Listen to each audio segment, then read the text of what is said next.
السلام عليكم ورحمة الله وبركاته. أهلا بيكم على فكر تاني. أنا دكتور كريم علي، استشاري السموم الإكلينيكية وخبير التغذية المعتمد وطبيب أسرة في الاتحاد الأوروبي. الديتوكس من المعادن الثقيلة، كل حياتنا بقت معادن ثقيلة، بنشم معادن، بناكل معادن، بيدخل عن طريق الجلد معادن. نعمل ايه يا دكتور عشان نحاول نتخلص من هذه اللي لها ارتباط وثيق بالسرطانات وبالامراض المزمنه وبامراض المناعيه وبالزهايمر وحاجات كتير قوي قوي، كلها اساسها المعادن الثقيله. هحاول اسهل الحلقه ولو انها حلقه صعبه، هحاول اتكلم يعني ببساطه عشان الموضوع غويط قوي وعميق قوي وفيه تفاصيل كتير قوي. ربنا يسهل تبقى حلقه سهله، بس كده كده هتكتبوا كتير وهتشيروا تشير. حلقه جديده، يلا بينا.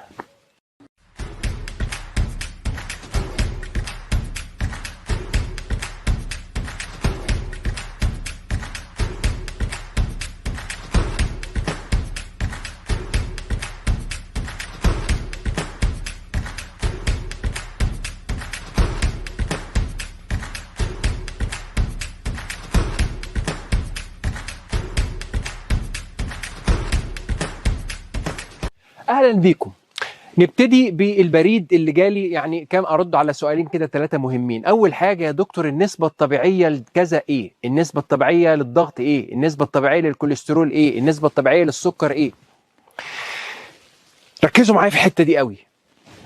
النسبه الطبيعيه مفيش حاجه اسمها نسبه طبيعيه، وده يخالف جميع اللي موجود في كتب الطب اللي احنا درسناه كله. بس الدنيا عليكم، الدنيا عليكم دقيقه واحده. دليل قبل ما اتكلم، الضغط الطبيعي كام؟ انا درسته في الكليه 120/80. من 4 أو 5 سنين غيروه بقى 160/100. بعدين رجعوا غيروه بقوا 140/90. هم نفسهم بيغيروا. لما سألوهم هو انتوا بتغيروا ليه؟ واشمعنى 120/80؟ قالوا حسينا ان ده كويس.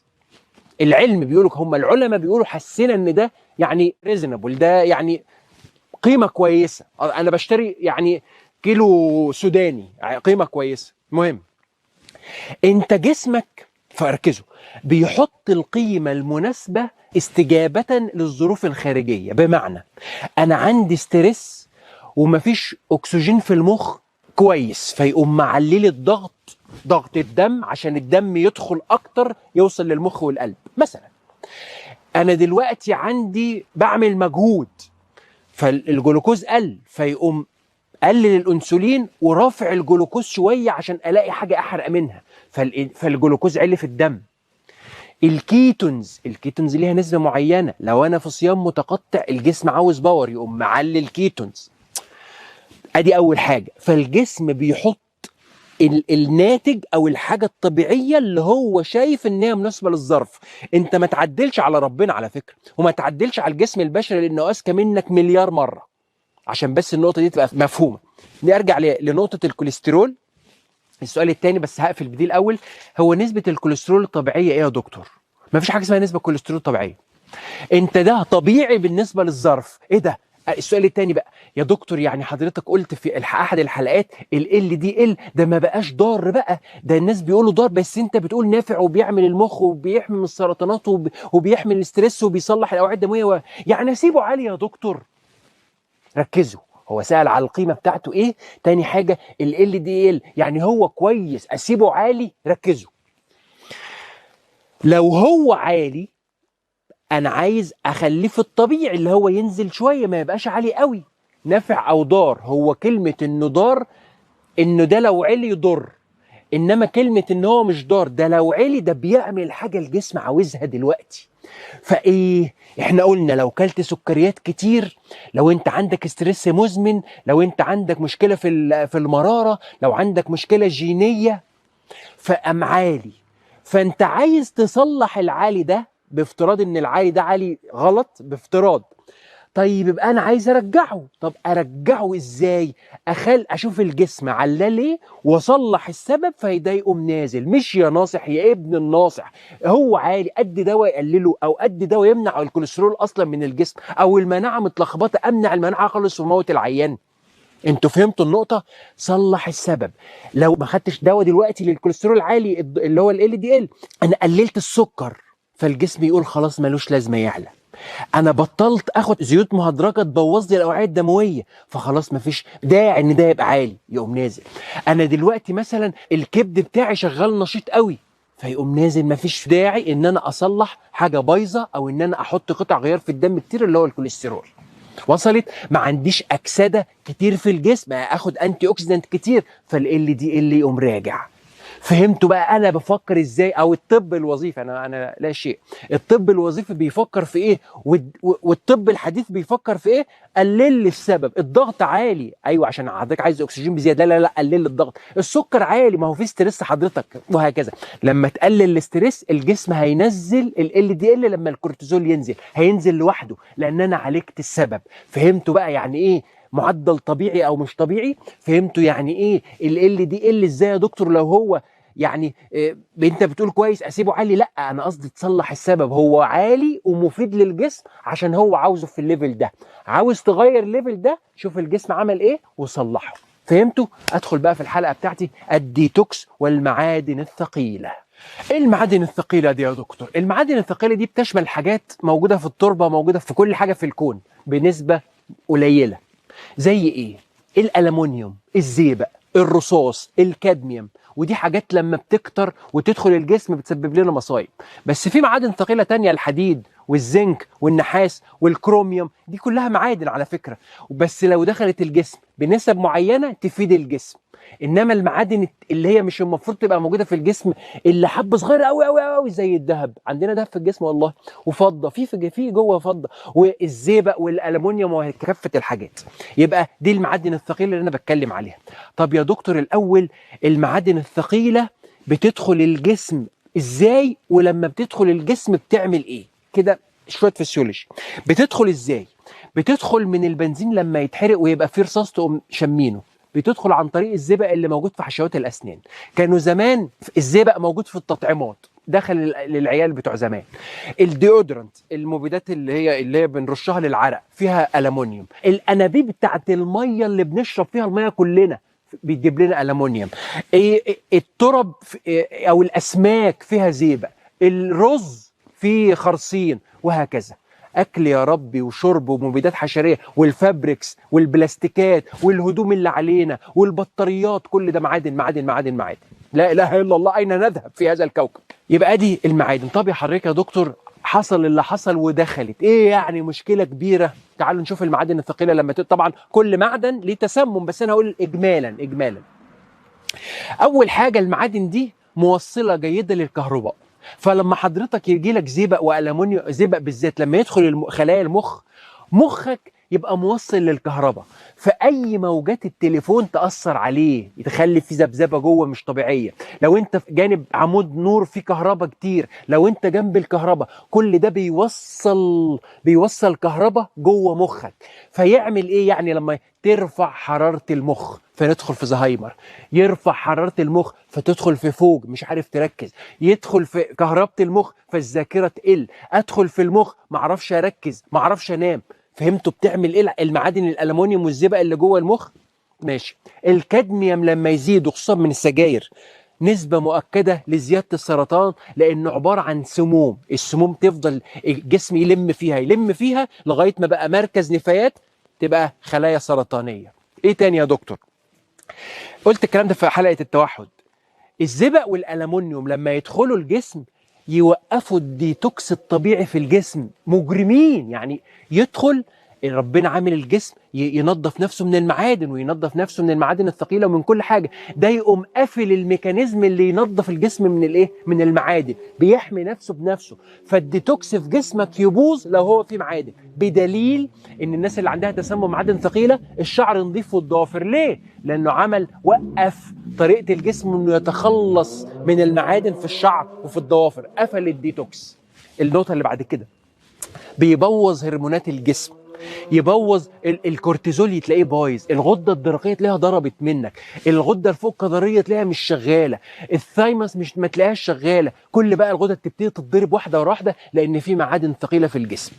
الحاجه اللي بعد كده، يعمل اوتو اميون ديزيز، امراض مناعيه. واثبت دلوقتي ان المالتيبل سكليروزس، التصلب المتعدد، ليه علاقه رهيبه بالالومنيوم. التوحد ليه علاقه طبعا واحد قلنا مرض مناعي بيتعمل ازاي، راجعوا الحلقه. بس سميه المعادن لها دور رئيس في اطفال التوحد. حاجة تانية بيعملها، كل خلية بتتصل بالخلية عن طريق اتصالات معينة، ده بيوقف الانترسيلولار كوميونيكيشن، بيوقف الاتصالات ما بين، هو بيجي ذرات كده المعدن ده يوقف اتصالات الخلايا، فيحصل اي خلل حسب العضو اللي هو فيه، تلاقي كبدك باظ، تلاقي كليتك باظت، تلاقي مخك باظ، لان الخلايا مش لاقيه بعض، الخلايا مش لاقيه تتصل مع بعض. عشان كده الالومنيوم والزئبق اول ما بيضربوا يضربوا الجهاز العصبي، ابتدى العيل يبقى غبي، ابتدى مش عارف تركز، ابتدى التركيز يروح، ابتدى الزهايمر يجي، الالومنيوم بالذات. كل الحاجات دي ليه؟ لان بتاثر على اتصال الخلايا مع بعض. يبقى هو ده شويه الحاجات الخفيفه اللي انا قلتها دي، ادي الامراض اللي بتيجي بسبب المعادن الثقيله اللي موجوده في كل حاجه في حياتنا. ادخل بقى، عايزين نعمل ديتوكس، ده انت رغي. نعمل ديتوكس ازاي؟ نعمل ديتوكس ازاي يا دكتور لو سمحت؟ بصوا بقى، تعالوا نحط قواعد اساسيه عشان انت بتعمل ايه. المعادن الثقيله دي اسمها فات سوليبل، يعني ايه؟ يعني بتدخل جوه الدهون تستخبى وتقعد تستربع في الدهون. فانت اللي انت حضرتك بتعمله بتطلعها من الدهون وتنزلها في الدم. فلازم تاخد بالك جدا، يا ما حذرت من الديتوكس، يا ما حذرت من النزول السريع، يا ما حذرت انك تحرق الدهون اللي في جسمك مره واحده، بتدخل في سرطانات. ليه؟ فهمتوا دلوقتي ليه؟ لان المعادن اللي كانت جوه الدهون دخلت في الدم. عرفتوا بقى الناس اللي عملوا الديتوكس سريع دخلوا في فشل كلوي ليه؟ لان المعادن نزلت في الدم وما عرفتش تخلصها. يا فرحتي، طلعتها من الدهون في الدم، وبعدين لازم تطلعها بره في الشارع، مش تفضل في الدم او تفضل في الجسم. يبقى بقول لكم ده موضوع خطير جدا، وكنت متردد ان انا اكلمه، انا قلت ابسطه واقول لكم قشور الموضوع للعلم.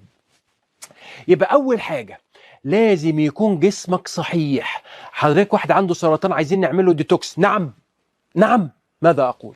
يا دكتور حضرتك واحد عنده مرض مناعي في المراحل الاخيره عايزين نعمل له ديتوكس، نعم. ازاي؟ يا دكتور واحد ما عندوش معادن وفيتامينات وبيشرب خمره وسجاير وبياكل همبرجر وما بينامش، ما تيجي نعمل له ديتوكس، نعم. ازاي؟ لازم جسم صحيح، لازم تقعد. انا دلوقتي اقول لكم تعملوا ايه. نقعد 3 شهور ناكل اكل على قد ما نقدر، اكل كويس وبعيد عن الجلوتين واللبن والسكر. ناخد معادن اللي ناقصه كلها مالتي مينرالز. لازم ناخد فيتامينات معينه، فيتامين أ، فيتامين سي، فيتامين اي، فيتامين د. لازم جسمك يبقى موجود. ليه؟ عشان تنظف المعادن الثقيله.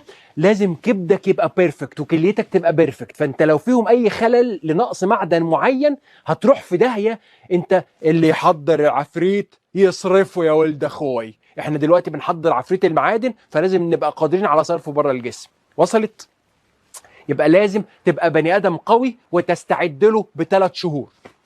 النقطه الثانيه، نبتدي بالحاجات الخفيفه للديتوكس. ايه يا دكتور الحاجات الخفيفه؟ اعرق بس كده. الساونا سحر. وركزوا معايا، عائله فكره تاني، هقول كام نقطه مهمه دلوقتي. تركيز. الديتوكس العرق، وما أدراكم ما العرق. لو تروح الساونا 2 في الأسبوع تقعد ربع ساعة، انت جسمك ما تتخيلش بيتخلص من السموم في العرق قد ايه. وحتى معادن خفيفه. طبعا بقول لكم، انا بقول قشور الديتوكس، ما حدش يقول انا عندي تسمم زئبق في دماغي اعرق. بس ده بيساعد قوي قوي قوي قوي وينشط قوي قوي قوي اللي انا بقوله ده. يعني مثلا هناخد 70% من مشوار الديتوكس هقوله لكم النهارده، وفي البيت يتعمل بدون مشاكل. يبقى السويتنج، اعرق، اروح 2 في الساونا. خلي بالكم العرق ميكانيزم رهيب ان احنا نطلع السموم بره. وفي نقطه مهمه قوي هقولها، لو انت حضرتك عيان خدت مثلا دور برد واتغطيت كويس وعرقت طول الليل، غير البيجامه، غير اللي انت لابسه، اوعى تقعد بالعرق ده. حتى يعني الله يمسيهم بالخير اهلنا الكبار، لما حد يتوفى يقول غيروا الهدوم لان عرق الموت وحش. بيقولوا كده هم، ما اعرفش كانوا عارفين ولا لا. فعلا العرق مليان سموم. اثبت لكم شيء تاني، انت لما تكون عرقان وتطلع في الجو ويجي لك برد، ده تلطش حبه عيني طلع عرقان في البرد. ليه؟ تعالوا نفكر. العرق لما عرق طلعت سموم جسمك بره، لما السموم دي تنشف من الهواء، السموم اللي طلعت بتدخل تاني الجسم. اظن واضحه. لو عندك فيروس وعندك برد وعرقت جامد قوي، ارمي، يعني اغسل جسمك، خد دش وغير الهدوم، لانك هتمتص السموم تاني. لو انت عرقان في صاله او حاجه وما خدتش دش وطلعت في الهواء، السموم هتنشف وتدخل تاني. مش ده اتلطش بدور برد. ايه يعني ايه دور برد؟ يعني ايه اتلطش يعني ايه علميا؟ انا بقول لكم العلم دلوقتي. يبقى إيه العرق ثم العرق ثم العرق حاجه رهيبه من عند ربنا وملهاش مخاطر. تمام؟ دي اول حاجه. الحاجه الثانيه، يبقى انت قوي قوي. تاني حاجه استخدم العرق حاجه خفيفه. تالت حاجه، لو انت في مرحله الديتوكس وحسيت باي اعراض، يعني ايه يا دكتور اعراض؟ خملان، بطني وجعاني، مصدع صداع غريب، بنام بزياده، وقف الديتوكس وارجع خطوه. المفروض الديتوكس لو هو امن ما يديكش اعراض. لو ظهرت اعراض، لا السموم عاليه، ارجع يا برنس. بتاخد حاجه معينه، انزل لنص الجرعه او ارجع لربع الجرعه وابتدي من الاول تاني لغايه ما تطهر جسمك من غير حدوث اعراض. اي اعراض مع الديتوكس وقف اللي انت بتعمله. انا بكلم ناس كبيره، ماذا اقول؟ ماشي. طيب ايه بقى؟ عايزين ننظف بعد ما دخلنا 3 شهور معادن وفيتامينات واكل محترم واكل صحي. انا دلوقتي كويس وبعمل ساونا مره او مرتين في الاسبوع تمام قوي وما عنديش اعراض. ابتدي بقى ادخل على الجسم انضفه. انضف الكبد اول حاجه. اول حاجه هو ده المعمل بتاع السموم اللي بينظف السموم، مش مخزن السموم. اعمل ايه؟ حليب الشوك، السليمارين، اخده شاي او اخده برشام، اخده لمده شهر صبح وليل صبح وليل. كوبايه شاي الصبح كوبايه شاي بالليل، كوبايه شاي الصبح او حبايه الصبح حبايه بالليل. يبقى انا كده السليمارين نضف لي الكبد. وانا اثناء ده انضف الكليه ازاي؟ ميه بليمون. عبي نفسك ميه بليمون. انت ماشي ميه بليمون، وانت رايح ميه بليمون، وانت في الشغل ميه بليمون، اول ما تصحى ميه بليمون، قبل ما تنام. حياتنا ميه في ليمون في ميه في ليمون. حاجه طبيعيه مش هتاثر عليك في حاجه. ميه والليمون للكليه. انا بقول حاجات قشور الديتوكس، يعني مش يقولوا انت ايه الكلام اللهبل اللي انت بتقوله ده. ده للناس العاديه. مش هكلمكم في الايديت النهارده والدمسه، لا الكليتنج ايجنت. المهم، يبقى انا كده نظفت العرق، نظفت الكبد، نظفت الكليه. ادخل علينا بالتقيل يا دكتور. الناس العاديه اول حاجه قلنا عليها قبل كده الكلوريلا. الكلوريلا دي يا دكتور يعني حيوانات اوليه بتعيش في الميه، بتنظف الميه وبتنظف كل حاجه. عشان كده لازم تبقى اورجانيك كلوريلا. اخد قد ايه يا دكتور؟ 2 جرام كلوريلا كل يوم. انا بقول لكم بنتي ومراتي طول ما هم كل ما اشوفهم منهم اروح اخد كلوريلا. ديتوكس رهيب رهيب. بياخد يعمل ايه؟ بيسحب المعادن وينزل في الحمام. يسحب المعادن وينزل في الحمام. كلوريلا 2 جرام كل يوم لمدة من شهر ل3. ملهاش تأثير وبتدي كلوروفيل تنظف جسمك وتخليه قلوي أكتر وتخلي مخك أكثر صفاء وتخلي القلوية بتاعت جسمك أكتر من الحمضية فتحمي من السرطانات. الكلوريلا حاجة رهيبة، حاجة سحر. تاني حاجة السيلانترو، الكزبرة. وما أدراكم ما الكزبرة؟ طبعا هو ديتوكس بس مش ديتوكس قوي جدا، يعني ده مش عامل كليتنج ايجنت. بس الكزبره بتدخل المخ تجيب الالومنيوم والزئبق وتنزل تاخده وتطلع بره. فالكزبره دي ناخدها ازاي؟ يا اما حبايه الصبح حبايه بالليل، 450 مللي جرام الصبح و450 مللي جرام بالليل. او الافضل والامن، هات لك يا حبيبي حزمتين كزبره وكل يوم اضرب لك عصير كزبره. اضرب عصير زي البقدونس. يا سلام لما تعمل لي تجيب ميه وفي الخلاط حزمه بقدونس وحزمه كزبره السيلانترو وتضربهم في بعض يوم او يوم لا، يوم او يوم لا، يوم او يوم لا، على طول. مش هيخسر حاجه على فكره لو ما عندكش حصوات في المراره. فايه يعني؟ اديها كزبره. دي حط على السلطه كزبره، كل كزبره. والاكل بتاع ربنا فيه سميه، يعني مش هتاثر كتير. عيش الكزبره يوم اساسي من سلطتك. لازم كل يوم كزبره. رهيبه في ان هي بتجيب المعادن من المخ وتنظف المخ من المعادن. يبقى اتكلمنا على الكزبره واتكلمنا على الكلوريلا. الحاجه اللي بعدها ايه؟ حبوب الفحم، الاكتيفيتد شاركول. دي من جزء الهند العضوي. ده بيعمل ايه؟ حاجه ادزوربشن مش ابسوربشن. هو والكلي. هتكلم على الطين دلوقتي. ده بيعمل ايه؟ ده عباره عن زي سفنجه كده، ومش سفنجه، اعتباره زي المغناطيس. زي المغناطيس. يقوم واخد اي سموم في الجهاز الهضمي. بس لا، ده في مصيبه. في حاجه فظيعه في حبوب الفحم. احنا لما كنا في مركز السموم والعيان خد مثلا ثايوفيلين، امينوفيلين بتاع الحساسيه، ده بيرفع الضغط وبيرفع النبض، يخليه 120 130. نعمل ايه؟ نديله حبوب فحم كتير، فحم نشط. 1 جرام فحم نشط لازم تاخده كل يوم. هقول لكم دلوقتي ازاي. ده بيدخل الامعاء. شوف الفاجر يقوم جايبه من الدم. هو ما بيمتصش، يعني الفحم ما بيدخلش الدم ابدا. ما فيش حد دمه لونه اسود حضرتك. لما يدخل جوه الامعاء بيسحب الامينوفيلين او الثايوفيلين او السم اللي في الدم من الدم، يجيبه الامعاء تاني. بالعكس، انتم مدركين مجرم قد ايه بيجيب الحاجات من الدم، حتى بنسميها انذر دارس، يعني نفس فكره الكليه بس بالعكس. يعني الكليه بتنظف الفلتر لبره، لا ده فلتر لجوه، يعني هات لي الحاجات دي وانزل في الحمام. فحبوب الفحم رهيبه، ما بتمتصش تدخلش الدم، ملهاش مشاكل. مشكلتها ايه؟ ان بتمسك اي حاجه تطلعها بره. لو واخد اقراص القلب معاها ما فيش اقراص قلب هتشتغل، لو خدت اي حاجه في العالم معاها دي تشتغل لوحدها. عشان كده يعني قبل او بعدها باربع ساعات ما تاخدش حاجه، لان دي هتدخل هتاخد الحاجه وتنزل، مهما كان اي دواء في العالم هتبطله. وده انا قلتها في حلقه السموم، حطوا اكتيفيتد شاركول او فحم نشط في البيت، ده هيمسك العيل. لو خد اي برشام من شويه فحم نشط تاخدهم وتنزل. يبقى عشان ننظف السموم من الجسم نستخدم الفحم النشط لوحده من غير اكل، لا بعد ولا قبل، في الميه وتضرب 4 ساعات، تاخد 1 جرام في اليوم لمده اسبوع لاسبوعين، بينظف بشكل رهيب وامن ملوش سميه. نروح للحاجه اللي بعد كده، الكلي، الطين. بنتونايت كلي ده عباره عن ايه؟ عن طين. الطين ده بيعمل ايه؟ نفس فكره الفحم النشط بس اقوى، من مثلا من 5 أو 6 مرات اقوى من الفحم النشط. الكلي ده البنتونايت كلي اصلا معمول ايه؟ ان هو معادن جامده جدا بيسحب السموم، مغناطيس السموم، المعادن قصدي، السموم اللي هي المعادن والبكتيريا كمان، وبياخد البكتيريا بره. فالناس اللي عندها اكزيما، الناس اللي عندها مشاكل حب شباب، الناس اللي عندها صدفيه، بيحط الكلي على الجلد، يدي الجلد معادن وياخد من الجلد السموم. فسحر جلد. احنا بقى بناخده كبسول، هحط لكم الرابط تحت. لو هو انديان كلي يعني 100% صوديوم بنتونات، العجينه دي ممكن تاخد نص معلقه صغيره على كوبايه على ميه كتير وتاخدها. هي بتعمل ايه؟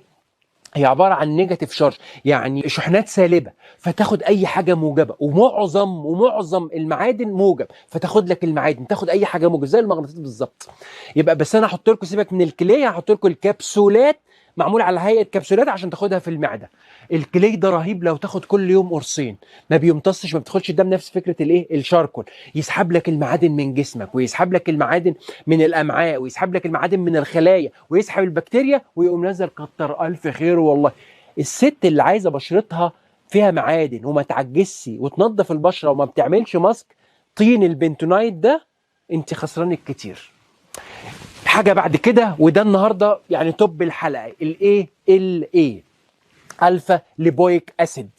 الفا ليبويك اسيد انا خدته ايه؟ اول مره خدت الايه ده كنت خدته كحاجه في الجيم بيزود حرق الجسم، بس دي كانت فكرتي عنه. بس من حوالي سنتين قريت عنه بلاوي بقى. الايه ده موجود في كل صالات الجيم وموجود في اي حته، يعني هو عباره عن حمض دهني.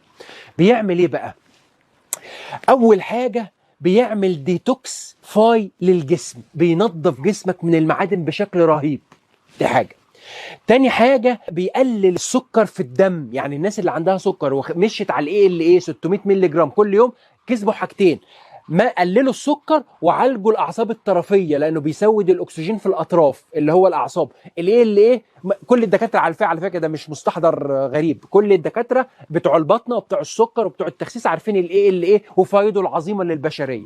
بس انا النهارده بتكلم انه بيمسك المعادن بشكل ابن لذينه، بيعمل ديتوكسيفيكيشن رهيب، انتي اوكسيدنت من التوب، من عيله كده زي الجلوتاثيون، زي السيلينيوم، من الناس الكبيره قوي في الانتي اوكسيدنت، الشوارد الحره. بيمسك الفري راديكال. وعلى فكره نسيت اقول في المعادن نفسها فري راديكال، يعني المعادن نفسها محتاجه انتي اوكسيدنت، لان هي فري راديكال بتمشي، يعني شوارد حره بتمشي تخبط في الخلايا. دي حاجه مهمه قوي.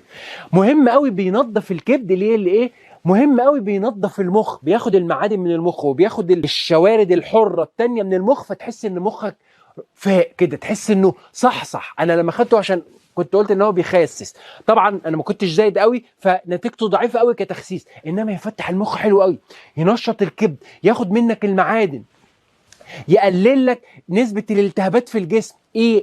600 مللي جرام مره. اي حد عنده سكر يمشي عليه شهرين بيغير الحياه. اي حد عنده تسمم معادن، انا قلت 600 مللي جرام، خدته النهارده حسيت باعياء، صداع، نفس الحاجه. اضرب نص القرص، خد 300 او خد 600 يوم او يوم لا. راجع قواعد الاساسيه للديتوكس، الله يخليكم، احنا ما بنهزرش في المعادن الثقيله. ده الحاجه الاخيره ودي ليها حلقه لوحدها، اللي هو شيلاجيت. الشيلاجيت ده عباره عن ايه؟ مركب زي الطين كده، بعيد عنك، لونه اسود، من جبال الهيمالايا. ده لما النباتات من الاف السنين بتتكسر تتكسر تتكسر تتكسر، يفضل لك الريزن اللي هو الصمغ الاخير ده لونه اسود كده. 85 معدن، في حاجات كتيره قوي قوي، راجعوا الحلقه بتاعته. الشيلاجيت ده في حاجه اسمها فلوفيك اسيد. الفلوفيك اسيد ده بيعمل ايه؟ بصوا السحر، بيروح لخليه خليه في الجسم. فين السموم والحاجات اللي مضايقاكي؟ هاتي، خدي كل المعادن اللي انت عاوزاها، والحاجات اللي في الدم ادخلوا يا ولاد. انا قلت كلمه بسيطه بس انتوا مش مدركين ده بيعمل ايه. ده انتي ايجنج، ما تعجزش وانت بتاخده. ده ما يجيلكش امراض وانت بتاخده. ده الخلايا ما تتسممش وانت بتاخده. ده لو انت عندك، ده بيرفع الحيوانات المنويه ب 60%. المهم مش هتكلم في الشيلاجيت، ليه حلقه لوحده، احط لكم الرابط بتاعها. لو سمحت تاخد ايه؟ 100 مللي جرام في اليوم. 100 مللي يعني حاجه صغنطوطه كده. المعلقه الصغيره 4 جرام، انا بتكلم في 100 مللي، يعني راس دبوس، راس كبريت كده. تاخد الراس دي وتحطها في ايه؟ في كوبايه ميه وتشربها، بس بعيد عن الاكل وبعيد، يعني قبل النوم على طول يستحسن، او اول ما تصحى الصبح. اسبوعين 3 شيلاجيت، جسمك بينضف وكل خليه بتتجدد. كل خليه بتتجدد.